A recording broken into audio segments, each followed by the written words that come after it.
Mukhang magkakabasagan na naman ng plato sa Palasyo Malacanang ngayon mga kababayan dahil inilabas po ng Publicos Asia mga kababayan ang kanilang Ito yung survey surveys trust rating ni BBM sa kani Sara Duterte. Kasama na kina BBM at VP Sara Duterte. At hulaan nyo mga kababayan kung anong nangyari. As expected, sumadsad po. Una ang mukha. Face down ang rating ni BBM. Partikular na mga kababayan ang kanyang trust rating na ngayon 14%. Grabe, 14% na lang. Nangyari ba yan sa ibang dating presidente? Ayun po yan sa Publicos Asia survey mga kababayan ha. Bago pa lang po ito mga kababayan, hindi pa po nababalita. Pero kung titingnan nyo sa abogado.com.ph mga kababayan, andun na. Binalita na nila. Pero ang mainstream media, wala pa. Dito po yan mga kababayan, sa 14%. Alam niyo naman yung Publicos Asia. Bali yung data niya, nakuha niya sa may Publicos Asia. Hindi yun siya parang Pulse Asia. Pero siyempre, ganito na lang kailangan kang mag-subscribe, pero subalit natapwat. Mayroon pong isang profesor mga kababayan at political commentator na si Ana Malindog-Uy o si Madam Ana Malindog-Uy na kapag screenshot siya mga kababayan. Kaso nga lang, hindi niya na-screenshot yung trust rating na 14% lang si BBM. Ang kanyang na-screenshot mga kababayan ay ang approval rating is... Ngayon pa man, bagsak din sa approval rating si BBM. Silipin natin ito silipin natin ito. Pero dito muna tayo sa artikulo ng abogado.com.ph. Makikita nyo, i-verify nyo doon. Kung mali man yan, sila ang fake news. Nagbabasa lang tayo. Pero may screenshot na to. Ilan kaya kay VP Sara? Ma-access naman, pero kailangan pong mag-subscribe na. Pero malamang kay VP Sara, mataas yun. Tumaas. Pero na-screenshot. Ipapakita natin ang screenshot. Pero, ang sabi dito mga kababayan, sa abogado.com.ph, ito mga independent media, ito mga kababayan legit din yan. Katulad din yan ng mga politico.ph o ganyan, na sumadsad na sa 14% ang rating ni BBM. First time in history na ganyan kababa mga kababayan ang kanyang rating. Galing sa 23. First time in history talaga yan. Ang kanyang trust rating dati 23. Meaning, 2 out of 10 mga kababayan ay hindi na nagtitiwala kay BBM. Dati ngayon, isa na lang kalahating tao mga kababayan. 1.4 na tao, isang tao. Meaning, nangyari siguro ito after ng kay Duterte. Pag-aresto. Samantalang mga kababayan, kasi nilabas to March 28, 2025 ay 63% kay BBM ang walang tiwala. 6 out of 10 walang tiwala kay BBM. At malamang mga kababayan, yung the rest, yung dalawa sigurong tao, 2 o 3 tao, walang komento. Pero hindi rin sila nagtatrust kay BBM. Hindi sila nagsabi play safe yung mga yun. Kasi siyempre, di ba? Samantalang kay VP Inday Sara Duterte, Inday Sara, mga kababayan, yung kanyang dating trust rating na 31%. Base ito sa artikulo ng abogado.com.ph. Diyan natin pagbasehan. Galing from 31 mga kababayan, naging 39% ang trust rating. Tumaas ng tumaas 8%, di ba? At to think ginawa yung survey na iyan. First quarter ng taon.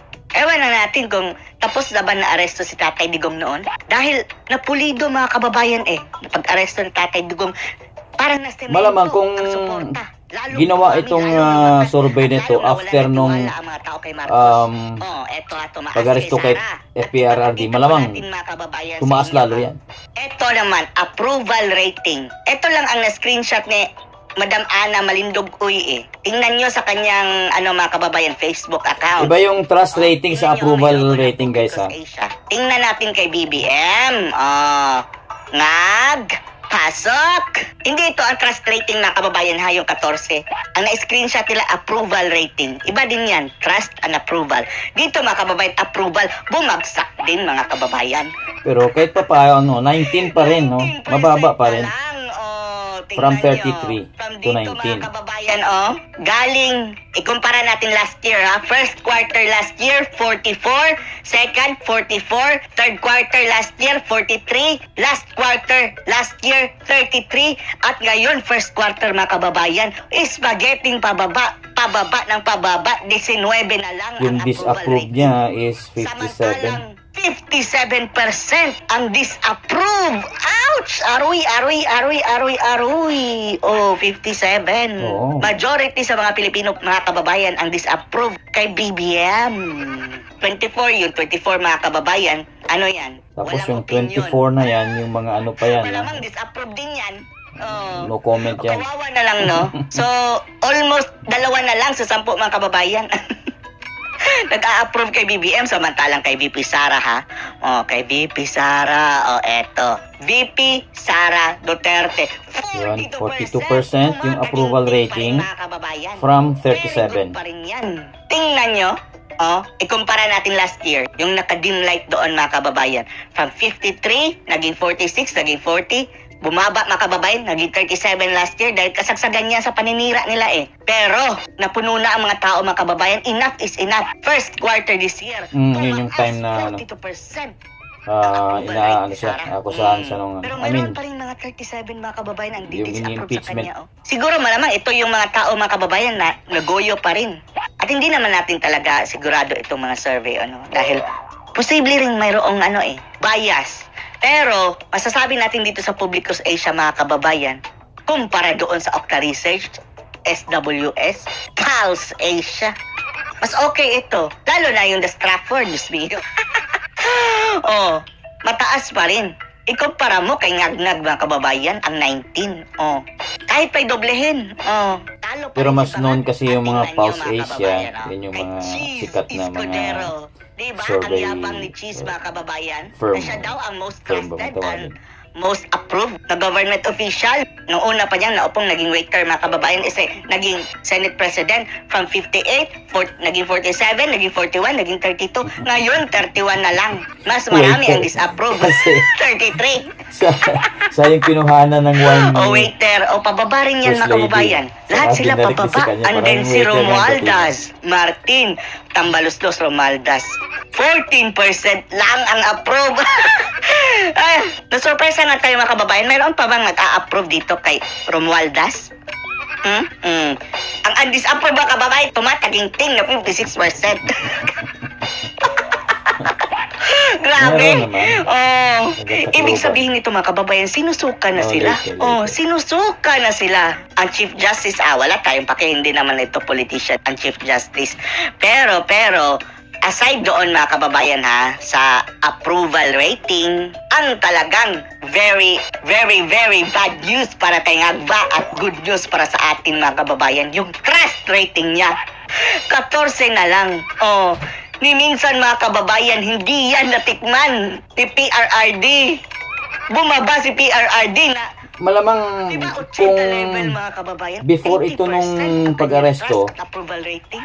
Kay paano na lang kaya 13 kung na lang, ngayon pa lang nag-conduct yan, sila Alahati after pa lang na sa ng kanyang pag-aresto termino. kay FPRRD? Pagbaba nito.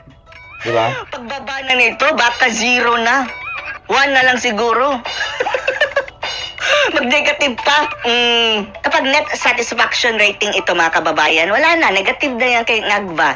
Pero yan hindi net mga kababayan. Ang net kasi, yung trust mo, trust rating mo, minus ng distrust. Magde-negative na yan. Gayon pa man, kahit pa ganyan, ang baba na yan mga kababayan. Considered na yan poor. Kung hindi man very poor. Yan ang napala nyo. Yan ang napala nyo. Kulang pa yan. Lalo pa yung bababa mga kababayan. Lalo na ngayon. Galit na mga tao hindi na sila nagtitimpi. Kaya mga kababayan, ang usap-usapan, mayroon ng mga miyembro ng Bagoong Pilipinas. Ang balak na lang kumalas mga kababayan. Nauna na si Mangga. Tapos, ewan lang natin ayon doon sa mga komentarista mga kababayan na narinig natin. Mayroon nasusunod susunod si daw Villar na yata. anong masasabi niyo dito? Post your comments below.